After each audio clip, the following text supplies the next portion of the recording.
Donc à la possession, on a souhaité faire une conférence de presse parce que ici, on est convaincu que la vague Mélenchon, elle va aussi atteindre la possession autour de la candidature de Jean-Luc Mélenchon. Et qui plus est, dans notre contexte possessionné, on voit que depuis la campagne qui a commencé, Madame Miranville, ses silences radio, elle ne s'y investit pas, alors que sa responsabilité d'être maire d'une ville de plus de 32 000 habitants, c'est plutôt de soutenir un candidat. Et face à l'urgence sociale, aussi environnementale qui est à la possession, on a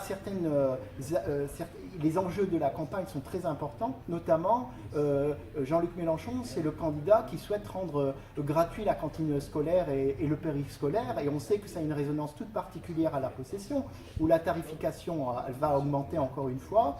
Et j'ajouterai aussi que dans le programme de Jean-Luc Mélenchon, on a l'abrogation de la loi Carle.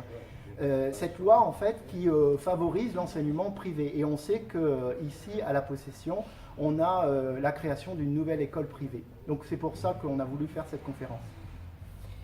Donc pourquoi soutenir Mélenchon? Effectivement, le 23 avril, on sera appelé aux urnes pour élire un nouveau président de la République, 11 candidats, mais un seul qui parle réellement des préoccupations, de nos difficultés à La Réunion. C'est la raison pour laquelle j'ai décidé de parrainer Jean-Luc Mélenchon. Je suis un homme politique de gauche, bien sûr, j'ai le cœur surtout au niveau cœur rouge, au niveau PCR, et tous les combats qu'on a pu mener jusqu'à maintenant, que ce soit au PCR à gauche, quel que soit le mouvement de gauche, c'était pour atteindre un idéal réunionnais.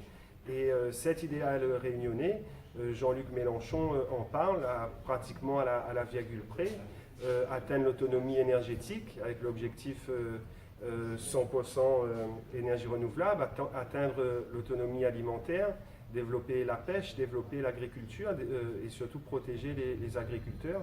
Ce sont là des objectifs qui forcément me tiennent à cœur, et c'est une des raisons pour lesquelles j'ai décidé de soutenir Jean-Luc Mélenchon.